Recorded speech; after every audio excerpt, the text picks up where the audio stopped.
voyez-vous que à cet endroit, alors, nous sommes à un endroit qui, en temps normal, en période de saison de pluie, est en dessous du niveau du fleuve, en dessous du lit du fleuve, c'est-à-dire de moins une vingtaine de mètres. Pour mieux comprendre, vous voyez la limite de ces arbres, c'est la limite là où passent normalement les piroguiers pour naviguer, arriver au niveau de la terre ferme au sein de la concession Lengaleng. Alors voyez-vous que tout ça, c'est vraiment en dessous d'eau et nous arrivons à exploiter cette partie de la concession environ, je dirais, 3 mois sur 12.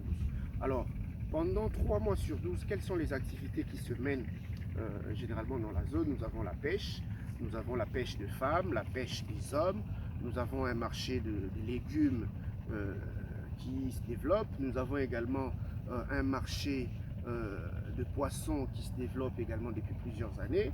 Nous avons aussi, je dirais, un marché, des pêcheurs qui vont sur le fleuve Congo en provenance de la rivière Kassai.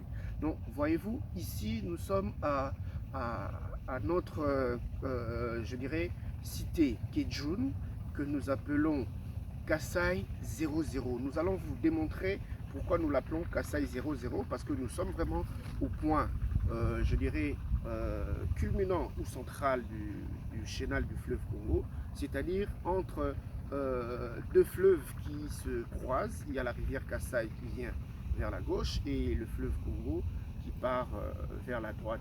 Alors aujourd'hui, tout ce que nous pouvons peut-être vous expliquer en vue de comprendre ce phénomène environnemental et la prise de conscience de notre couche de la société, c'est-à-dire, comme nous l'avons dit certainement bien avant, les décideurs politiques, la société civile, les confessions religieuses, les entrepreneurs, le secteur privé, tout comme le secteur public.